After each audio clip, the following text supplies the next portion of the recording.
Hey everybody, welcome to Losing Your Mind with Chris Cosentino. I'm your host, Chris Cosentino. We are here to talk about people that inspire, and all my guests are inspiring in so many different ways. And I'm really looking forward to digging deep into how they got to where they are, to the top of their game, how hard they've worked, how much they've given up, and how they're giving back. So without further ado, here's our next guest. Hey everybody, welcome to Losing Your Mind with Chris Cosentino. I am talking with Jamie Bissonnette, the king of Beantown. What is up, dude?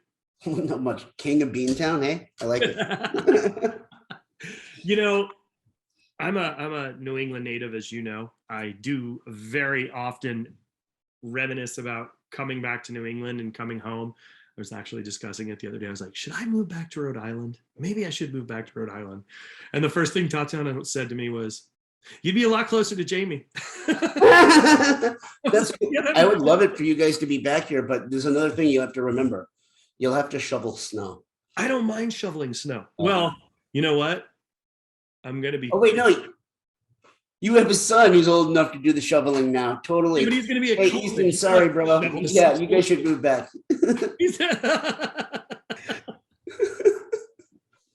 So, I mean, let's talk about big picture here. Jamie, you have, I mean, what's the number now, restaurant-wise? Do you still have... We have three. Three. Well, kind of four. At one point, we had Toro, New York, Toro, Dubai, Toro, Bangkok, which right before the pandemic, we reconcepted into a Little Doinkey, Bangkok. And then we have Toro, Boston, Coppa, and Little Doinkey in Cambridge, and we had Toro, New York. The pandemic swallowed up a lot. So now we have Little Doinkey in Cambridge, Little Doinkey in Bangkok, but that restaurant hasn't been open for almost a year because of all the restrictions there. Yeah. And then Coppa and Toro, and we're working on another restaurant in Boston. So that's exciting. Wow. Yeah. So, I mean, your trajectory is really amazing, and your partnership is really unique too, right? Can you kind of talk about the progression that you've taken to get where you are now? Because, you know, where you are right now and what you're doing, I mean, you have a James Beard Award, you've published a really brilliant cookbook, you've done things on your terms, which I think is really, really powerful. Not a lot of people have that luxury in life, but you did it in a very particular way. I mean, you worked really hard. That's all. I mean, that was it. That was, you know, I always knew that I wasn't the best and the most talented kid in the kitchen, but if I could be the hardest working one, I saw that could be a route for success. But yeah, I mean, I was lucky. I decided to be a chef, or I wanted to be a chef when I was 17. It's like, I'm going to go to culinary school at 17 years old. I gotten kicked out of high school. I went to culinary school. Like, I'd say 90% of any kid 17 years old deciding what they're going to do for their life has like 80% wrong. You're totally fucking wrong, right? It was just dumb luck that I actually stuck with it. And I tapped into something that was just part of my DNA, I think. I love food. I love it. And yeah, but I came out of like the punk rock hardcore world, going to shows and putting on our own shows. And like, there wasn't a Rolling Stone magazine writing about the bands that we liked. So we had our own zines that we made and photocopied at Kinko's and sold for $2 at shows that we stapled together. And bands that we loved didn't come to see, didn't come to play like the Coliseum or like the Hartford Civic Center or anything growing up. So we would rent out Elks Lodges or find bars that were slow, or like basically throw our own shows. And like, we got that like DIY kind of energy, and like it gave us an entrepreneurial spirit to know that if you wanted to be a part of that punk rock and hardcore scene, that you couldn't just you had to be an active participant. You can't be a passive participant. And that's how I've really gone after being a chef. Being a restaurant person is being an active participant, having a role, keeping my hands dirty, and knowing that if we want to do something, we're not going to wait for someone to tell us we can do it. We're just going to try to figure it out on our own. So I think that was like very lucky of me to have discovered as a young kid. So I heard rumors that you used to cook for bands. I mean, sometimes, yeah, I cook for bands. Back in that time, though, like back when you were punk rock, you were cooking still. Dude, totally, man. Like a band would come into town. Like when I was in culinary school, I lived with another hardcore kid, and he didn't work in restaurants at all. But at the end of a show, he's like, I'm getting out of work at midnight, and he, is like going back to the house. No cell phones back then. This is the '90s, and or maybe they did have them, but we certainly couldn't afford them, right? So like I get back to the house, and I get home from work after working a pretty long day in the kitchen. And I look, and there's like 20 kids hanging out in our living room and his bedroom and my bedroom. And I'm like, oh, what's going on? He's like, oh, the bands didn't have anywhere to stay, so they're going to sleep on our floor tonight.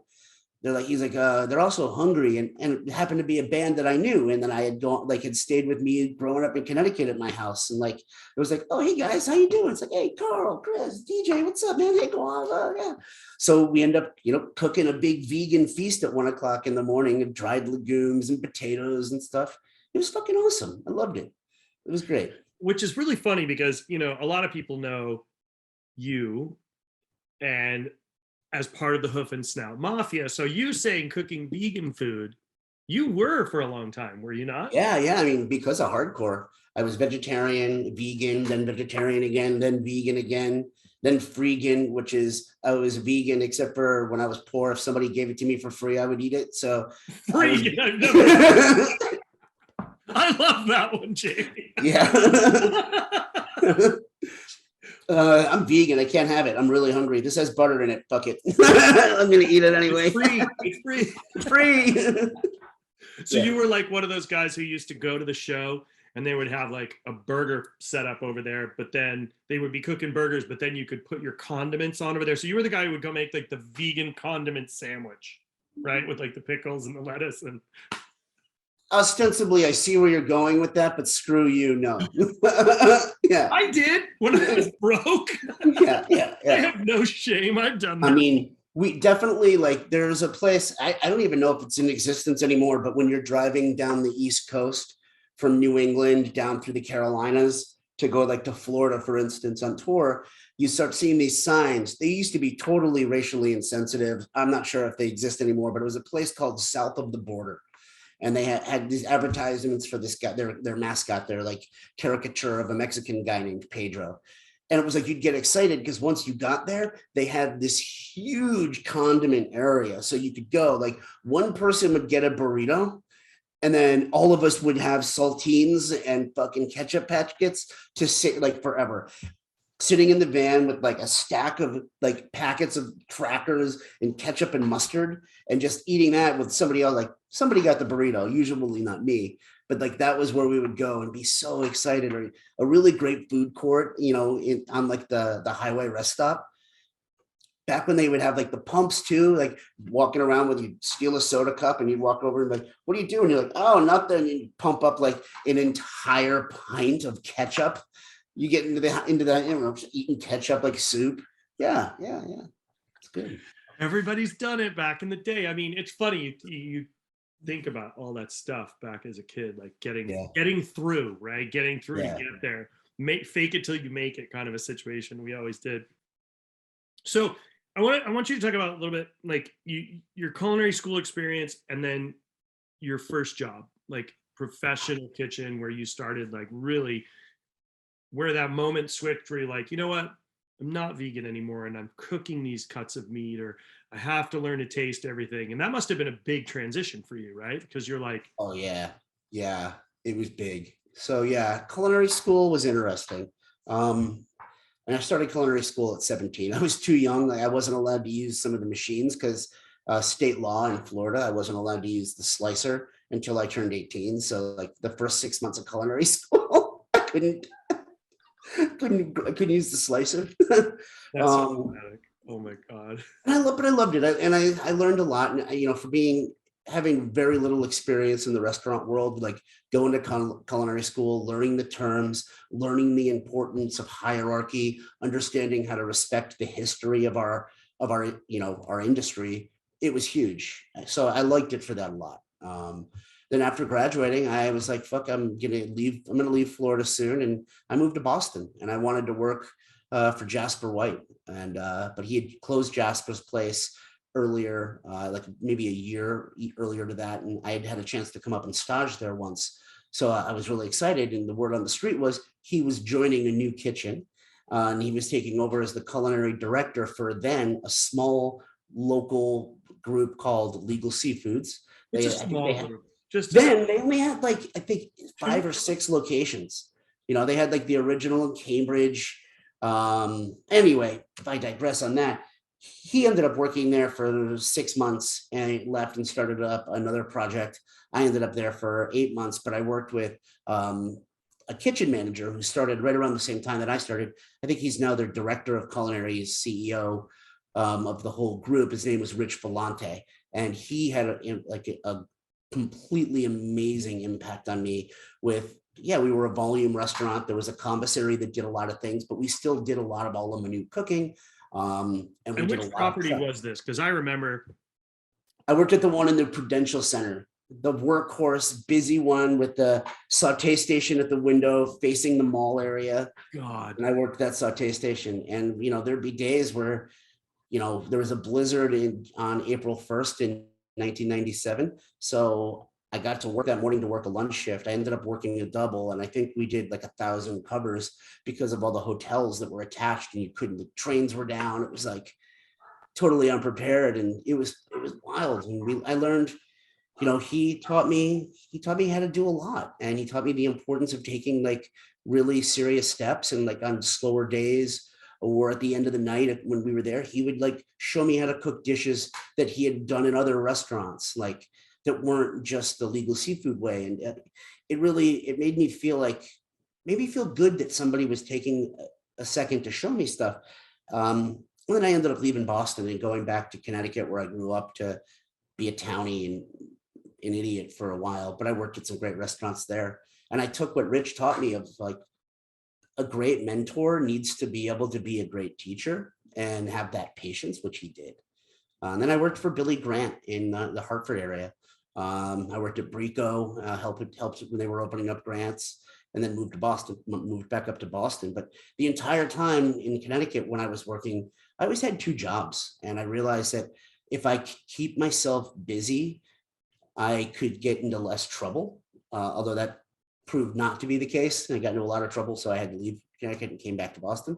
But working was what was my salvation, like staying busy. And there was no internet there, you know, well, there was, but we didn't know how to use it. We didn't have an email. There wasn't you know, we couldn't watch YouTube videos or look on Instagram to see what somebody was doing in the other part of the world with food, or Facebook or anything like that, you know. So you had to travel. So I just would work as much as I could, save up my money, and then take day trips, take a bus to Chicago and go to restaurants. And a lot of, back then I couldn't afford to eat at Trotters, but I would go up and be like, hey, I'm here. My dad's coming in and he wanted me to see if I could get a copy of the menu. And they finally give me a copy of the menu because I'm not going to eat there. And like, that was it. I just had to stay curious and keep busy. It's funny you say that, because that whole, I had this conversation with somebody the other day, like notebooks. I know you're the same as me. You have squirreled away every notebook from every restaurant and every place. Like every single one. Yeah. That top, see that top corner right there? And the one below it has got all the extras. Those are just like, that's all little notebooks packed. And then I've got a whole bunch in Ziploc bags that are older because I'm afraid they're going to. Mine are in Ziploc bags too. I'm like, and I was smart. I started dating them and writing like different things in there. And I'm like, oh, wow. Like, oh, okay. Very cool. Like there's like a little bit of a, I don't know, like an archive kind of. Yeah.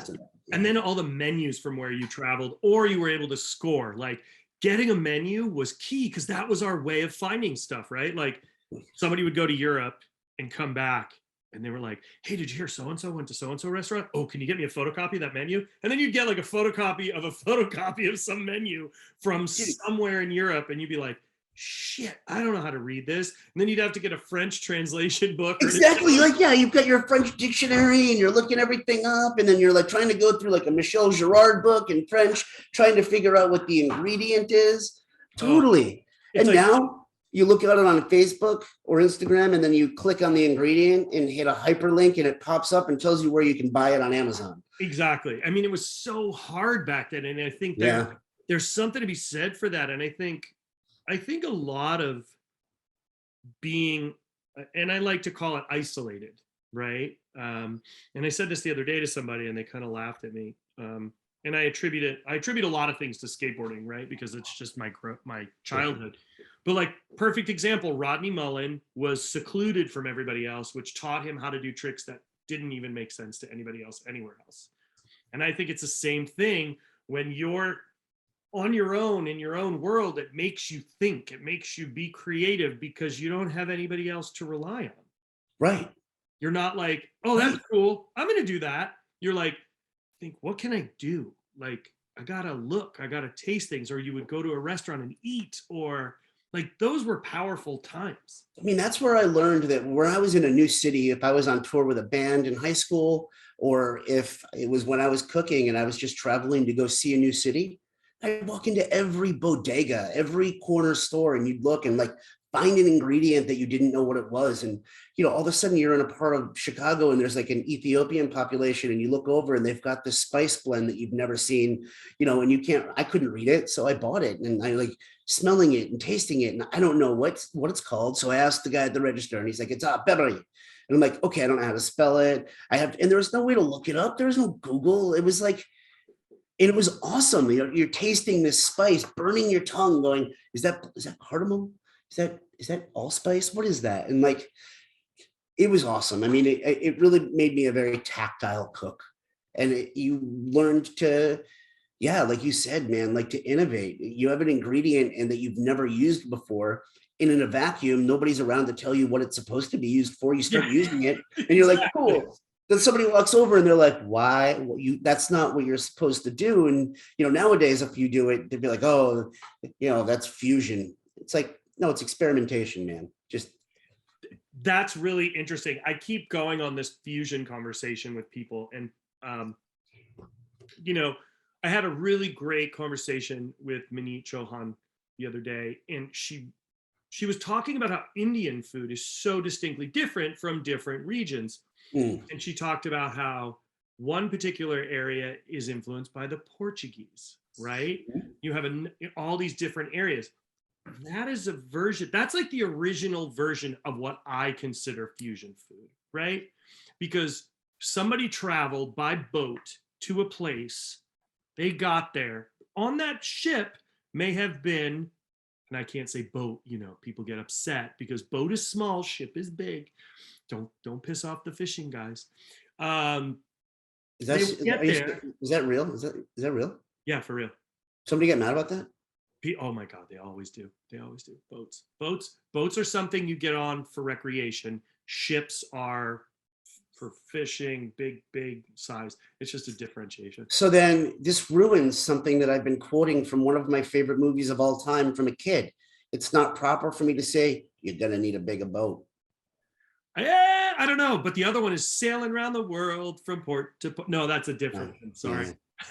But think about that. Like, the ship lands on there. They have some of their spices, maybe some dried cod, whatever it be. And one of those sailors falls in love with somebody locally and they stay. They don't get back on the ship and leave, but they bring with them their taste memories from their grandmother and their mom and some of the spices, and they get to take some of the stuff off that ship and keep it there. Then that influences that cuisine. That is fusion. That is a fusion of culture, not an. And it's amazing. Yeah. And it's amazing. Like, that's how paella was invented. That's how pizza came about. Like, I mean, I think that there's that disconnect, and the word fusion has become used as such a mean, derogatory way of describing food. And unfortunately, it's always attached to Asian cuisine. Asian fusion. I hear that a lot. Yeah. Yeah. And I find that really disrespectful, because if you look at culturally all over, like, Hawaiian food had an influence from the Portuguese, right? Yeah. The Moors influenced Spain and they influenced Italy, right? So, like, people got on ships and they traveled. So food traveled all over the place, right? Yeah. For Columbus, he created fusion food. And syphilis. That, yeah. But no, he just propagated that. Yeah, he traveled that around. But then Marco Polo, again, another person who brought with him spices. I mean, so we forget how much culture and travel changes food all over the world. Yeah, I mean, I think a lot of people do forget that, but I know you've never forgot that, and I know that I've never forgot that because you and I've traveled together, and like that thirst for education and for newness, like you're like me. You're when we get to a new city, you're like a kid in a candy store. You It's wanna go dangerous try. to get It's together. like, oh, I've never been here before. Let's go find somewhere that has a dumpling that I don't know how to pronounce, and like I'm like, okay, pilmeni. The first time I had pilmeni was, very much that kind of situation. It was like, oh, I don't know what these are. I've never had Russian dumplings. Fucking blew my mind. Loved it, and like, But isn't that amazing that there's so many versions of dumplings, raviolis, whether for every culture, right? mm, Everything has something wrapped in a little dough, or mhm. everything has something wrapped in maybe a tortilla, or maybe it's a flatbread, a lavash, or it's everywhere. Everybody likes the stuff shit. Yeah, everybody Yeah, likes to put shit inside of things. It's like yeah. fill it up, either fry it or steam it or bake it or do whatever. Like boil it. So it was a Put way it to in a create. toaster oven, call it a hot pocket, whatever, man. Oh, Still true, good. right? Yeah, it's still good. Yeah, pizza pockets, hot pockets, Lunchables, whatever. You got all those different funky things. Yeah. So, like, sorry, we totally digressed, but I mean, it's like that's what I think is fun about what we do. Like, I the most fun I've had cooking has been you and I goofing off.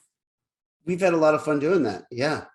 No real rules. We gotta do You it. you you taught me something like respect what you're doing and take it seriously, but you don't have to take yourself too seriously when you're doing it.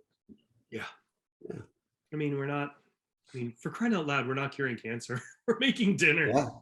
Yeah. I mean, If I yeah. could cure cancer, I would. But I mean, you know, I just want to make people smile. I want to give taste memories. I want to have people have fun. And then punish them with so much food that they throw up in your bathroom. No, that's not true. That was on not me. Yeah, okay. All right. That was somebody else that was serving me wild hair with buckshot with stinging nettle cavatelli. Yeah. You housed that like it was nobody's business. So don't even It point was fingers. awesome. I You, housed it, but I didn't keep it. I only rented it. you have Like I was no getting on a red eye idea. an hour later, and I can tell you that none of that meal made it back to the East Coast. Oh my God. That makes me feel awful now. Oh man, I was so full. It was such a. Uh, So, folks who are listening to this have no idea how far back Jamie and I go with all the delinquent shenanigans we have done yeah. and events, whether it's riding around inflatable unicorns at an event in the park in New York. Brooklyn, that was the first Googa Mooga. Yeah, with Louis. Remember, we put them on and we're running around like idiots. Yeah. Oh my God, we've definitely had our fair Oh, share. man, I actually totally forgot about that. We're like two ice cream cones, Ice one cream cones, kid yeah, unicorn ice cream. with unicorn inflatables running around like children. Oh my God, that was. Well, we had plenty of free time considering we sold out of 1,000 portions of food in 45 minutes. Oh my God, I don't think I'd hustled out food that fast Yeah. ever. Yeah, it was fun. It was amazing. That was one of those like, okay, now let's go to the rock show part of it. And Yeah. then they had the whole cow. Remember they had the whole cow, they were cooking lavaca and Tara on that giant roaster. Holy shit, I forgot about that. Yeah. I just remember trying to go see like Fits and the Tantrums were playing. So as soon as like we were done with food, I just wanted to go over there and hang out with those guys. Go and see Noelle and Yeah. Well, I didn't know her yet, but yeah. oh, okay. Yeah. So you're back in Boston. Now what happens? So like you've moved back from Connecticut back to Boston. Where are you now? Well, What's going on? when I was leaving Connecticut, Billy Grant said something to me, and it was meant. I don't know how to take it, and I've actually thought about it over the years a lot. But what Billy said was, Jamie, you've hit a level here. You're not going to get any better between what you do in your private life and how much of an idiot you are going out with your friends you grew up with and fighting and drinking and causing trouble in downtown Hartford. And the fact that you've worked with me, you need to go to a different city. You need to get away from your friends and you need to commit yourself to cooking. And I was like, yeah, maybe that's a good idea. So I was like, I'm going to go back to Boston. My uncle lived up here. He was really good friends with a guy named Ken. And Ken had just won the James Beard Award like a year and a half previous to that. Ken's girlfriend at the time was my aunt's college roommate. Ken's college roommate was my neighbor growing up in Connecticut. So I've heard the guy's name forever, but didn't really know how awesome he was. So I came to Boston and staged at Clio to work for Ken Oringer, and ended up not working there. Um, just a myriad of reasons, but I was really in a financial rut, and decided to take a different job that I could make a little bit more money at. And I ended up taking that job as a sous chef at a restaurant. And then I took a job as the pastry cook 5 days a week at another restaurant. And I worked 2 jobs and networked and just went out to meet people and eat and explored Boston and threw myself at it. And I just realized that I love this city. I mean, I've been coming up to Boston for hardcore shows since forever, like since the days of the Rathskeller and the Channel. And, I loved it here. And then I just stayed. I mean, Boston's such a unique city. I mean, for me growing up in Rhode Island, like if somebody says you're going to the city, we weren't going to New York, we were going to Boston. That was it. Yeah. It was like Boston is it. Like it's a really amazing, like I grew up with the Big Dig. Like, I mean, all of that, like coming up to Boston, here we go. I didn't even make it inside to see the baseball game. I don't think. I just had a sausage and peppers outside and never got to go in to see a game. So, Wow. yeah, I never saw a game as a kid. So after that, how did this connectivity come back to Ken? Because We never lost touch. in that time, let's just talk. Clio was like top of the game, right? And at that time, there were people coming out of Clio that have gone on to do just incredible things. I mean, that churned out brilliant talent, right? And Kenny was so far ahead because Kenny had been to Abui. Kenny had traveled all over the world. He'd been seeing and like cooking with Jean-Louis and doing all these different things at all these different, I mean, I used to like from afar be like, oh shit, what's Kenny doing now? I remember working in San Francisco when Kenny was the chef at Silks. Wow. That's where, when I was working at Rubicon, we would send cooks for left-handed spatulas and oven stretchers and cans of steam. And it would start by sending them to Aqua, then they'd go to Vertigo, and then they'd walk over to Silks, and then Kenny would send them back with like some weird coat hanger shit. Like, we're so evil.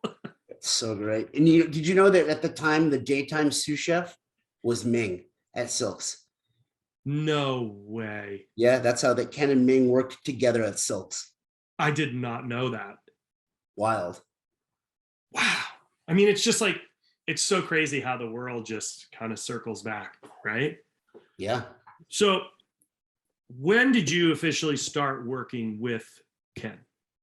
So even though I was working at other restaurants and eventually became the sous chef of a restaurant called Pigalle for Mark Orfali, I would still go to Clio a lot. Sometimes I'd go and I would just stage for a couple of days. I'd work. And Ken and I remained friends. Like I'd see him at events. I'd see him at the bars. And one of the things was, again, no social media, no cell phones. We would see each other at a bar and I wouldn't have anybody else to talk to. It was like, I remember vividly leaving work one night after somebody told me that Bernard Loiseau had just killed himself that day. And I was like, just tortured by that. Yeah, never. Right. And that was 2002.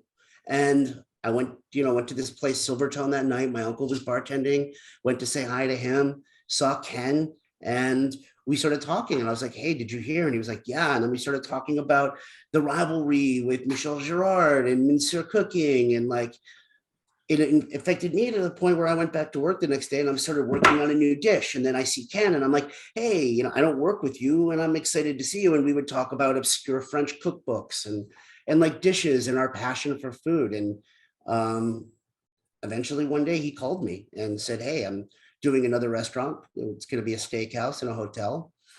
I had just been running Eastern Standard. I opened up Eastern Standard and was there for just under 2 years, and I was ready to leave, but I didn't have any idea what I would do. And he called me and was like, hey, why don't we like finally do some shit together? And we did. We opened up KO Prime. And then the rest, as they say, is history. I mean, I remember when KO Prime opened because I was actually working with the Kimpton Group at that time. That's right, you were. I was working with the Kimpton Group at that time, helping. I had just come back from racing my bike for 2 years, and I was helping out, and they were telling me about it. Yeah. Yeah, and that was a really invaluable experience. Like the Kimpton Group really introduced me to a lot of like the organizational parts of being a chef. And, you know, I had opened up a restaurant as the executive chef, Eastern Standard, without having had that exposure. And fuck, it's a miracle I didn't run that restaurant into the ground.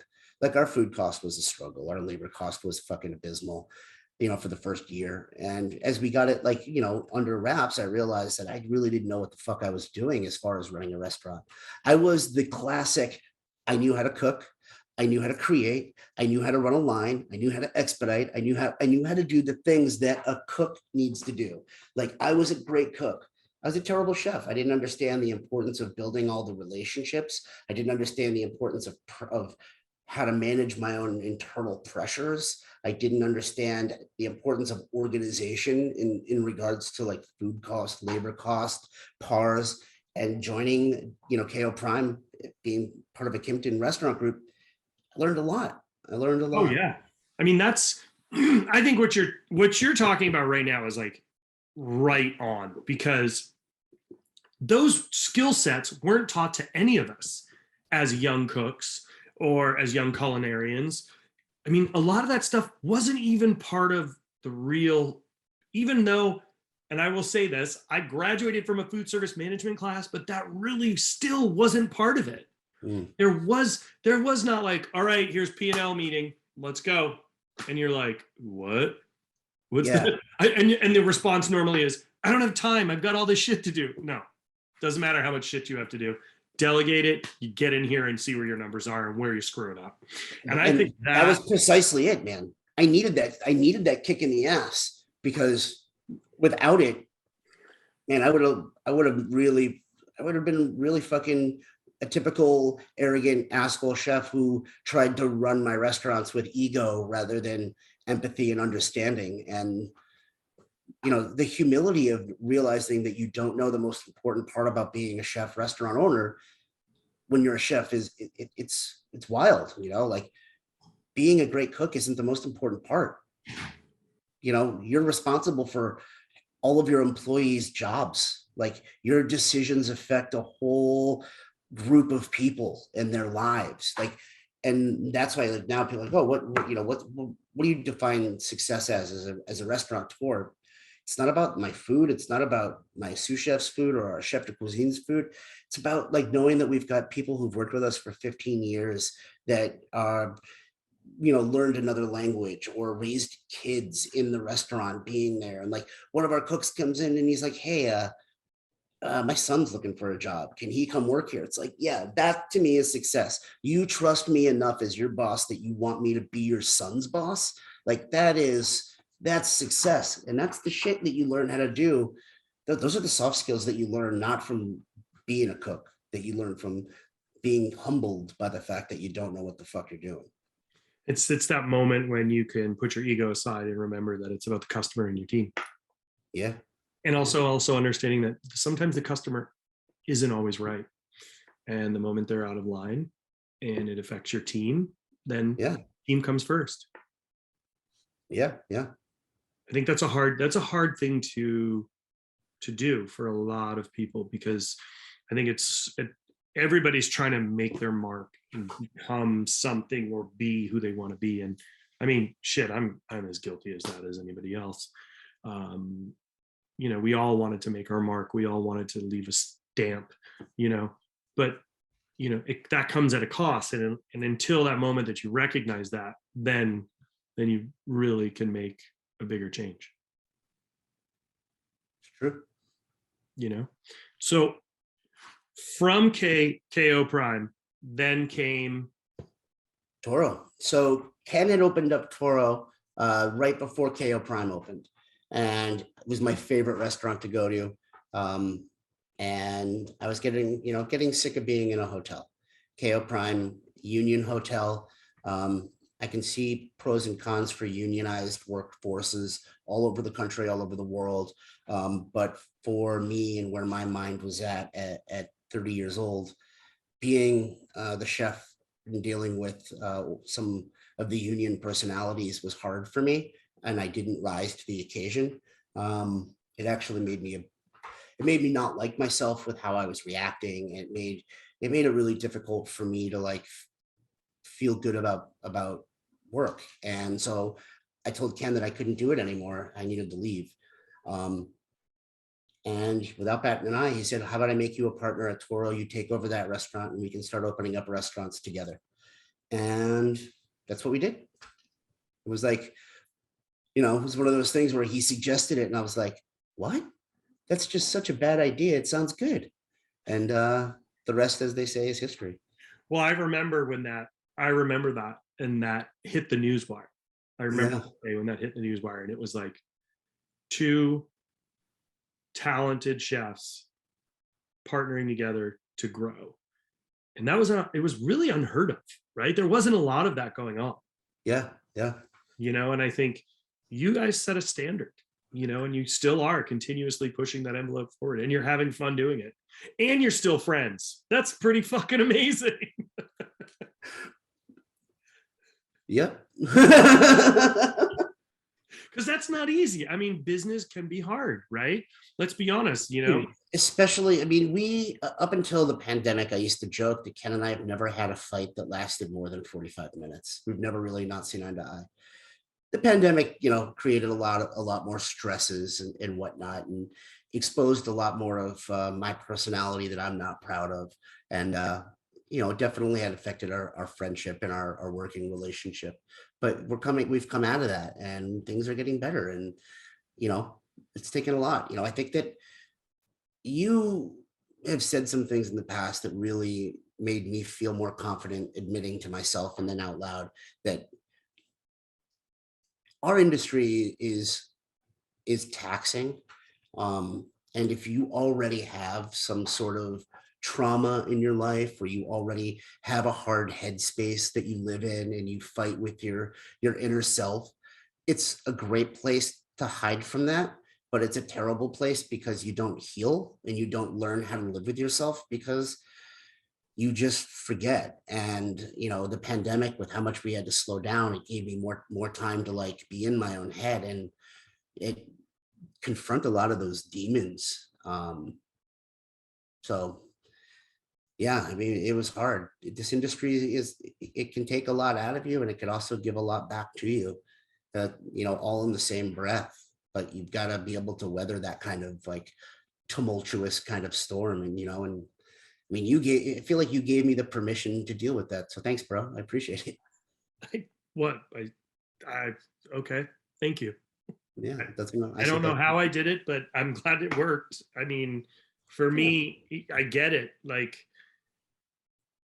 I think you said it really well, is that when you have the internal struggle, you being in a restaurant, there's always something to do. There's always something that needs to be taken care of. There's always a guest. There's always a problem. There's always a thing. And you're constantly focusing on everything else but what needs to be focused on at the moment. So you hide behind it. And that's, yeah, 100%. And like, I joke, but I say like sometimes my young cooks will be like, how did you get to where you were at such a young age? Because, I'm only 44 now. I'll be 45 this summer. And I'd like to say, yeah, I did get to a lot of really great opportunities younger, but it was because I couldn't confront anything else in my life. Everything else was just secondary. Health, relationships, family, friendships. It was all secondary, and you get some downtime like this pandemic to like reflect back on it. And you're like, wow, was it worth it? It's hard. It's hard to say, but I'm happy. Yeah. I'm also one of those guys that like looks at like, am I happy today? Yes, I am. I've got great friends. I've got the most fucking amazing wife ever. Song is like a godsend. And I wouldn't be here if it wasn't for the things that I've gone through to get here. So, you gotta, now it's for me, it's like, how do I learn to like live with the fact that maybe I made some bad decisions as a cook, at a younger age, like with my priorities, not prioritizing myself, my health, my mental health, that kind of stuff. But yeah. I think that's a lot of that is what we knew. And a lot of that Mm, is what we were taught we were mm, supposed to do. mm, Because being able to say, hey, I go to crazy school, or I need to take crazy pills, or, I'm uncomfortable in my own skin wasn't cool. It wasn't okay to talk about. You had to be this strong. You had to be able to barrel through it. If you got cut, duct tape it up, super glue it, keep going. You got burned, keep moving. It was about getting it done, and it was about being a tough guy. It truly was at that point, in my mind. I think it was like the last frontier for the land of misfit toys. Like, it was literally a fucking pirate ship, and if you showed any sign of weakness, you were thrown off the plank. oh yeah, eaten and alive. and I think as time has progressed, we've recognized that that's fucked up. And did we learn from it? I think we all have. And have we changed? We all have. You and I have, at least, and how we move forward now is the most important thing, right? Like, it's, make corrections, make it better for the team, make it better for the staff, and also take time to stop and look at ourselves in the mirror and go, am I doing the right thing for everybody, including myself, for a change? Dude, when we're in those moments where the staff is like overworked, we're short staffed, everybody's feeling like they're working too much, the proverbial "I just worked a 100-hour work week," conversations are happening everywhere. I always say to my team, say, all right, well, we need to figure it out. We need to, like, you need to take an extra day off. We need to, like, no, I got it. Let's give it off to the other people. Let's give a cook a day off. I'll work harder. And I'll say, well, one thing that you learn, like, from flying is if the cabin pressure blows and the masks come down, you secure your own first. Then you help the children and people around you. Because if you can't breathe, how can you help somebody else breathe? If you're not safe, how can you provide safety? And if you're not sane, how can you provide sanity? If you're not stable, how can you provide stability? And that was not something that we were ever showed in this industry No. back when we started cooking. And it's hard now because I don't want to perpetuate that same cycle, right? Like, I don't want to be the boss that I had. I want to provide the good things from the bosses that I've had, but I don't want to provide that same structure. And the young cooks nowadays have changed. They don't want the same. People don't want to work, 2 jobs in 120 hours a week just to learn, and nor should they have to. But just like being an athlete, just like being a musician, like, the best way to get to Carnegie Hall isn't the quickest, but it involves practice, right? And to be the best chef and to be where you want, it takes drive. And you need to figure out how to find the balance, but still find the drive to get you there. It's true. And I think there's a lot of that comes with, it becomes muscle memory once you have that drive and you're doing it over and over again. And, Yeah. do you have to work the 100 hours a week? No, you don't. Do people still choose to? Some. Yeah. But it's not always a direct path. Sometimes it backfires and makes you resent the industry that you thought that you wanted to be a part of. Taking a couple of days off sometimes and like reflecting on your job and going back to it can be like revitalize you so much. And like realizing that for me, 2 days off in a row was like not going to happen. It was like, you got 2 days off this week. You got Monday and the following Sunday off, and then the next following week you had Friday off. That was it. It was like, get muscle up, buck up. You're gonna you'll get through it. Now I can see that my cooks in our teams, our managers, like after 2 days off in a row, they're better. They come back with better ideas, more energy, more drive. Yeah. It's like when I said this to somebody the other day. It's like, when you're in a place for so long, you just become numb to it. When you step away from it and then you come back, then you see, maybe you catch the mistake or you see a way to improve because you're looking at it again with fresh eyes instead of just being swallowed up by it. I'm going to blow your mind with an analogy right now. You ready? Yep. If you're sitting in the bathroom twomping and you drop like the most fucking epic deuce, you're in there. To you, it doesn't smell. You're sitting in the shit. I know exactly where you're going with this. As soon as you leave the bathroom and then you're like, fuck, did I flush? And you go back to make sure that you're not going to get killed by your wife because you left a fucking floater. And you walk back into that bathroom, you're like, whoa, that fucking reeks. That is a fucking terrible smell, right? But you didn't smell it when you were in there. Yep. Sometimes you got to step away from the shit to see how bad it smells. Yep. Jamie, and for folks out there who don't know what twomping is, that's tweeting while you're on the toilet. Oh, man. Tatiana used to get so mad.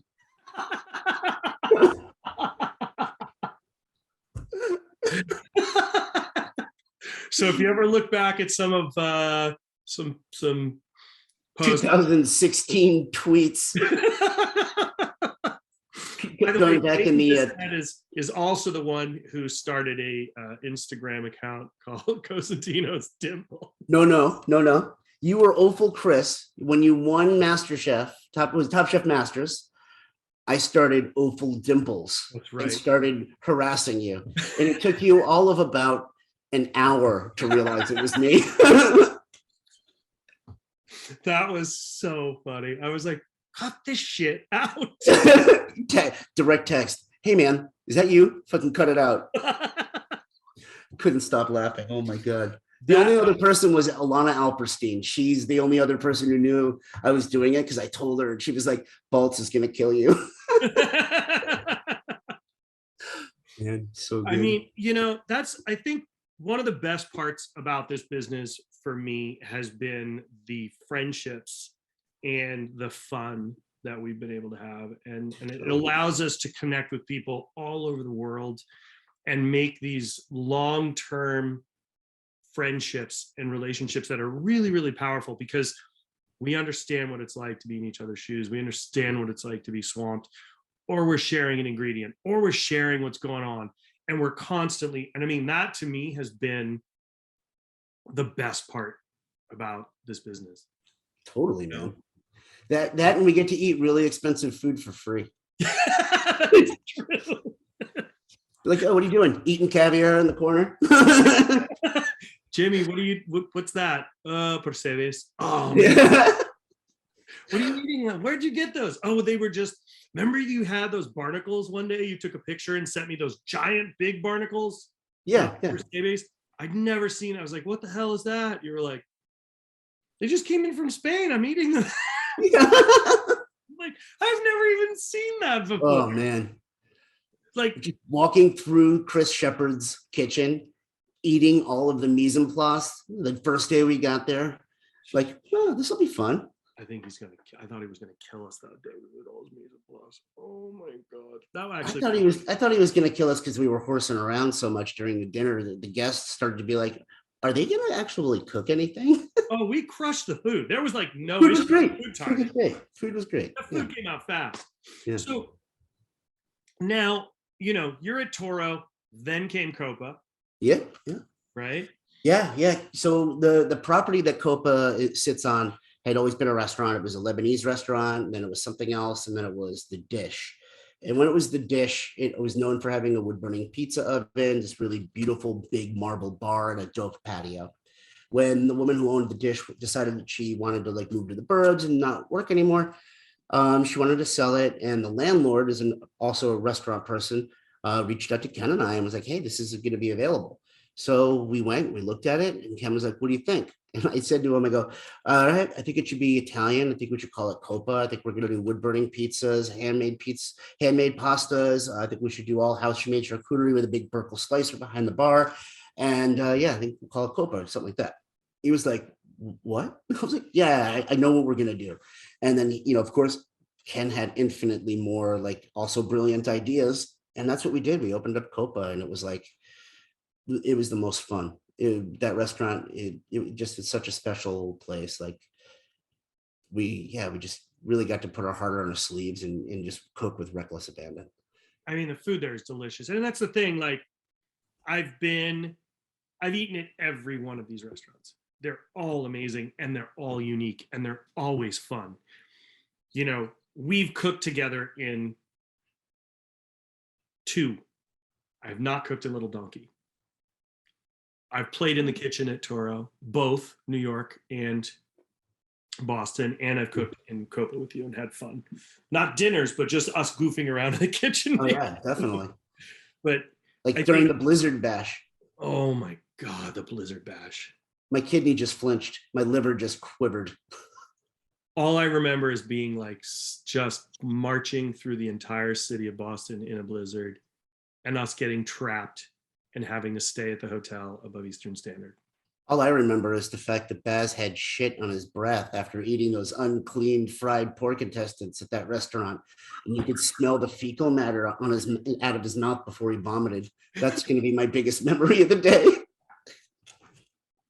I'll never forget that day of him like literally getting sick in the restaurant. We were with Seth, we were with Matt Jennings, and it was Baz and Angela, Seth. Angela and Seth Rayner, and just us, and that was it. Yeah. And we had been marching around in the snow. All I remember is marching around in the snow for hours, and all of us trying to figure out what's happening. Oh man, couldn't even get back to your hotel. Had to get your own hotel room. Oh God, it was crazy. Yeah. That was crazy. That was wicked fun. I also remember all of us getting kicked out of the kitchen in the morning of Eastern Standard because we all volunteered to help in the kitchen to cook breakfast for all the guests. And I can't remember who was in the kitchen at that time. Oh, it was Jeremy. And we were all hung over and we were like, we'll help you cook breakfast. He's like, get the hell out of here. You guys are a hot mess. I don't want any of you in here. He was smart to do that. Yes, because then we all marched back all the way back to the hotel. Yeah. Like waist deep snow. That was such a storm. Oh my God. So that was a blizzard. It was the blizzard, man. What? Yeah. Of course, it was attached to poor Barbara Lynch had the Blizzard Bash. She named it, and then it just backfired. Self-fulfilling prophecy, I suppose. Yeah. So let's talk about your cookbook. I mean, it's still available. It's rad. I remember when you wrote it, I was just like totally stoked. It's such a great mix of so many different things. Like, you talk about how that process came to be, and Kenny Goodman. That's how it came to be. Ken Goodman called me and he's like, hey, I'm working with this guy, William. He's published a bunch of cookbooks with Andy Husbands and et cetera. And he wants to do like a at-home charcuterie book with not typical charcuterie recipes, something a little bit like different. And we're talking to a chef, but I think you do a good job. You should do it. And I said, I don't want to. And he said, well, come on, you should do it. And then I was like, all right, I'll talk to him. And we talked and I was like, okay, this could be kind of fun. And then they said, all right, this is the deal. You've got to give us the manuscript in like, a year. A little over a year later, they were pissed that I hadn't given it to them yet. And 6 months later, they were like, where the fuck's the manuscript? Then like a couple months later, they were like, hey, seriously, where's the manuscript? Can we have it now? Yeah, I wanted to name the book, I Want My $2, and just have a picture of William like going down like a ski mountain on his BMX bike, but finally, like I got my shit together and we wrote, there it is. Yeah. Let me see if you put anything inappropriate in here before I open it up. No, there's no dirty pictures. I don't think I put anything in there. No, you didn't. Sign. Oh, is it? Nice is it things in this one? Nice things. That was before we got to the super crit. I mean, yeah. And look, Jamie has very short hair in that picture right there. Dude, I've had a shaved head my entire life. I grew my hair out for my wedding, which was March 8th of 2020. And my hair was like, kind of like yours, nice, a little bit nicer than yours, I have to say, no offense. And then the pandemic hit and I haven't gotten a hair. I mean, I've gotten it trimmed a couple times, but grew my hair out for the first time. I kind of like it. I think I can pull it off. Yeah. So let's talk about something that's really, really, I think, a really, really important. Um, let's talk about Sean Brock and how you two have been called each other tons of times. That hasn't happened in years. But there was that one, That was like 2 years that year was consistent. It was okay, it was like a good 2 year period, but like the worst of it, or the best of it, I suppose, was in Aspen, where Sean and I both had gotten to Aspen on Thursday for the Aspen Food and Wine Fest early in the morning. We had been texting about getting together, hadn't had time. He was doing it a bit, blah, blah, you know, we're both going different ways. That same day, some woman walks up to me and goes, "Hey, congratulations on the new place." We had just announced that we were opening up Toro, New York. So I thought that's what she meant. And I was like, "Oh, yeah, totally cool. Yeah." She's like, "I want to talk to you and maybe like talk about, I know you've got a book coming out, the book that you were just showing." It's like, "Yeah, that's totally great." She's like, "All right, I'll see you later on. I'll be, you know, around here, and I'll meet me at the James at like 4 o'clock. We can have like a drink and talk." I was like, "Sure, sure." So I can't remember the woman's name. Um, I also don't want to get anybody in trouble. And she and I meet and we're talking, and she's asking about the book, and she's asking about the new restaurant, and, you know, why I thought to go where we were going. And I was like, "Oh, you know, just, you know, New York." And she's like, "New York? I thought it was in Nashville." And I was like, "Nashville?" She's like, I thought it was going to be called Husk in Nashville." And I was like, "Oh, yeah. Well, yeah, we were talking about a pop-up." And then I just totally went back on it and was like, "All right, stop. I'm not gonna, you know, talk to her anymore." But I didn't tell her that I wasn't Sean. I finished out the interview. I even threw a couple of y'alls in and whatnot. Texted Sean, "I just did an interview with some lady who thinks that I'm you." He goes, "Oh, that's funny." He texts me, "I just had two people walk up and ask me where Ken was because they thought I was you." I was like, "Oh, that's so funny, you know." I hadn't seen him in a while. In like the 6 months in between the last time we had seen each other, I had lost a pretty good amount of weight. So I wasn't as much of a fat ass. And he had gotten glasses. So we were like roughly the same size. We both have tattoos. He had just got his sleeve finished on his arm. Both wearing caps. We were both wearing hats. I was wearing a fucking Converge like metal shirt, and he was wearing a Metallica shirt or something like that. Like most of the weekend, we basically looked like similar people with the same kind of thick glasses. I didn't think anything of it. Another person asks me if I'm Sean Brock. I'm sitting down at a table with Carmelini and AZ, and somebody's like, "Oh, hey, Sean, can we talk to you about something and do a photo?" And I was like, "Yeah, sure." It was somebody from Eater. And I was like, "Yeah, Eater National." So like we do a photo, and AZ leans over, he goes, "You realize that they think you're Sean?" And I'm like, "Oh yeah, I love it." I also like don't think they would have known if I said, "No, I'm Jamie Bissonnette." I don't think they would have known who I was. Like Sean was definitely like like way like, you know, he was like really a big name at the time. He still is, but like right then he was just like exploding with newness, and like everybody was talking about him. So it was totally funny. Then second to last day, we're judging Cochon 555 Grand Cochon. He and I walk into the room at the same time, and we see each other. Same kind of shirt, same jeans, fucking hat on, glasses. I like legitimately looked at him and was like, "Oh, I get it now." And we took a couple of photos. So funny. The John Dory, 6 months later, so they're like, "Oh," and they come over. I sit down at the bar to have some dinner. They bring over a cocktail. I mean, this was back when Sean still was drinking. They bring over a cocktail for me, like, "Oh, this is what you had last time you were in." I'm like, "The hell it is." Like, I've never had this cocktail before. They thought I was Sean. Then I see Sean over at the Nomad Hotel one night. He's having a pop late at night. I walk in and he's like, "When I sat down, this guy called me Jamie, told me a whole long story about how he was just at Toro, New York." Fucking so fucking funny. So That fucking was, funny. I remember, and literally the best part is the articles came out with the wrong pictures. Oh yeah, I did a photo shoot for something with AZ, and they're like, "Oh, what's your name?" I was like, "I'm Sean Brock." AZ goes, "Huh."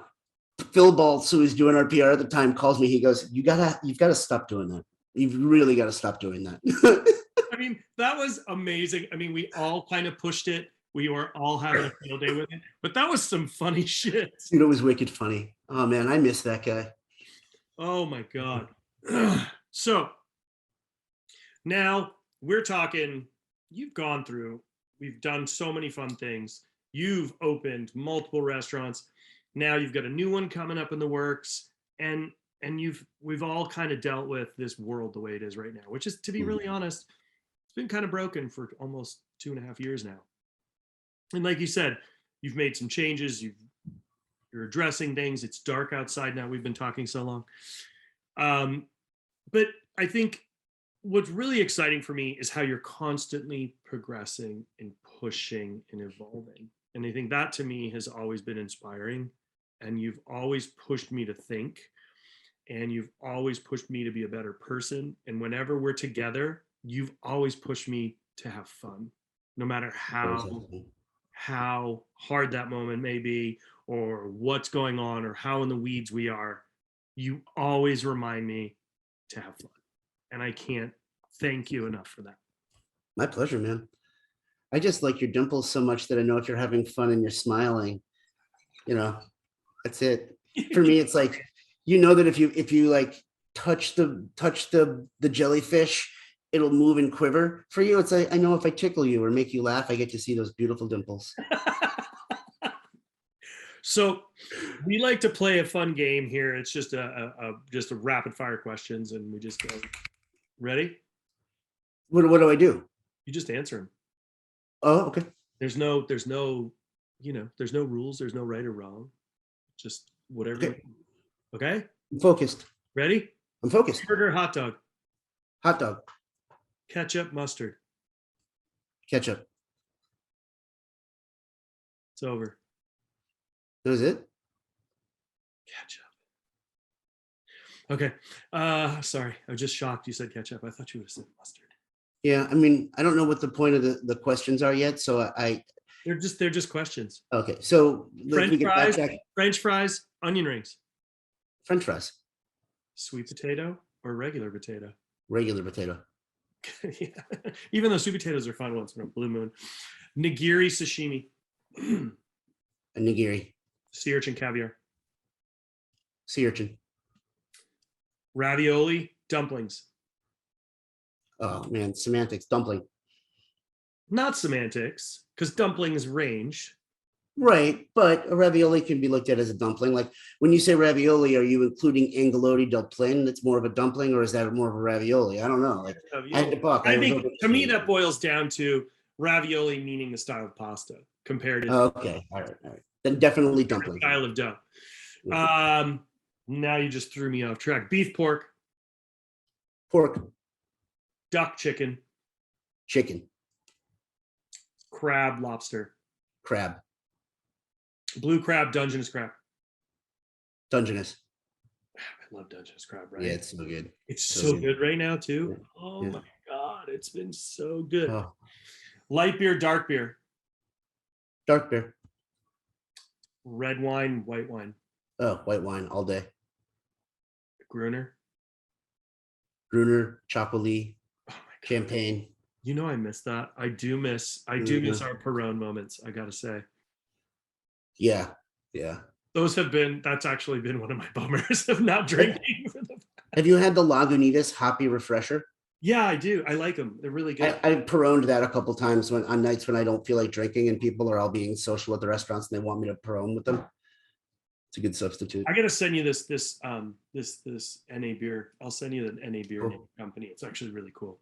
Cool. Do really, really cool stuff. I love that restaurants have been embracing the alcohol-free parts of their menus, like spirit-free cocktails, and we've got to see the demand in Cambridge a lot for people asking for non-alcoholic options and alcohol-free options, whatnot. I think it's nice great. Change, isn't it? Also, like cooking, like when I would cook with beer, sometimes it gets bitter, right? But if you cook with the hoppy refresher, you don't have to worry about cooking off the alcohol because there's no booze in it. It's pretty neutral, other than the fact that you can taste those Cascade hops. So it's perfect, like for if you want to make frijoles borrachos, but you don't want to worry about it getting bitter from cooking down the ale. Finish it with a little bit of that. You'll be amazed. You can cook hot dogs in it. You can cook hot dogs in anything. You can, but I used to boil. Come on, when I was a kid, we used to have hot dogs. We used to have Soggy's dogs cooked in Ganny. Yeah, you got to cook in Ganny. Yeah. Because that's all it's good for. At least it was when I was a kid. I don't know what it's like now. Oh, I think we used to use it to rinse off the lures when we were trying to put more bait on, you know.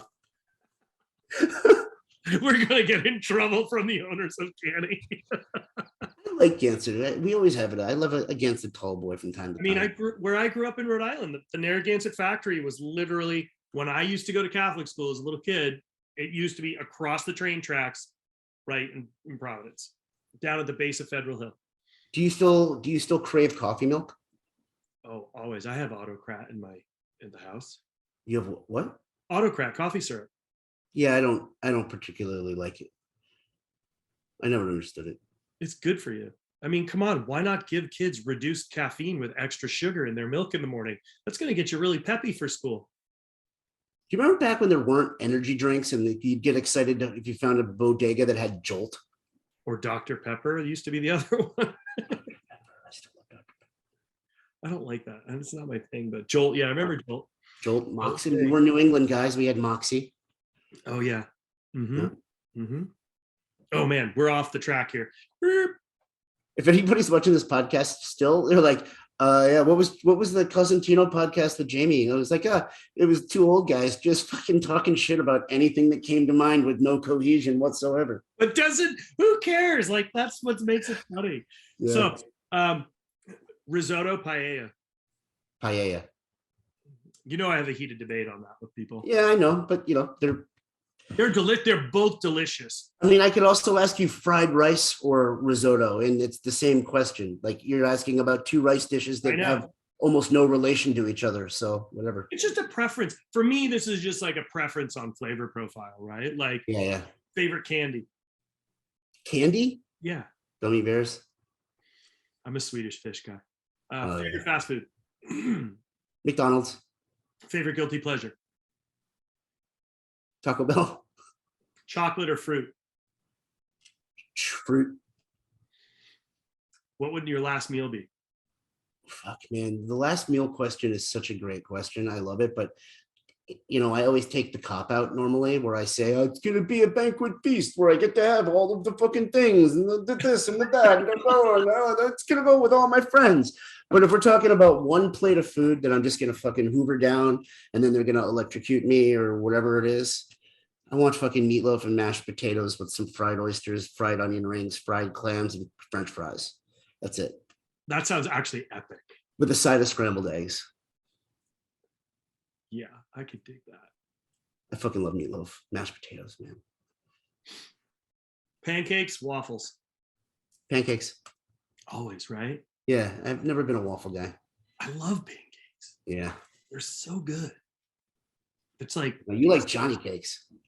I do like me some Johnny cakes, man. Yeah. It's good old Kenyon's grits mill, man. Dude. You know I get that stuff shipped out here? Yeah, but you can only get it direct from them. They don't sell it to anybody else. It's pretty awesome. I know. We get... I get their stuff to make clam cakes, too. I make porridge out of it. So it's like almost like a polenta, like congee feel with it. It's really good. Ooh. One place in the world you haven't been, you want to go? Japan. Really? Never been. Song and I were going to go to Korea and Japan for our honeymoon. I've been to Korea before, but I want to go to Korea with Song, meet her family that still live. Like, she's got a lot of aunts and uncles and grandparent type people that live there. But yeah, I've never been to Japan, man. That's awesome. Jamie, thank you. No, thank you. Do I get to ask you a bunch of questions? If you want. All right. Ready? Uh-huh. Okay. You know I can't edit this. This is why I'm very nervous. Yeah, I know. This is why you should be nervous. All right. Tapes or CDs? Ooh. Mixtapes were the bomb because you totally. I got it. Oh man, this guy's still on the edge of the song. Remember doing that? Absolutely. Tapes were the bomb. Tapes were. Yeah. Okay, that's all I had. That's my one. So Jamie, if people want to find you on Instagram and social media, where's the best place? Jamie Biss is my handle on Instagram. Yeah. And anything you want to share with the world other than make sure you order direct, go pick it up at the restaurants. Yeah, or do whatever you want, man. Like, I don't know. People can, I don't know. I feel like everybody's got like a strong opinions on that.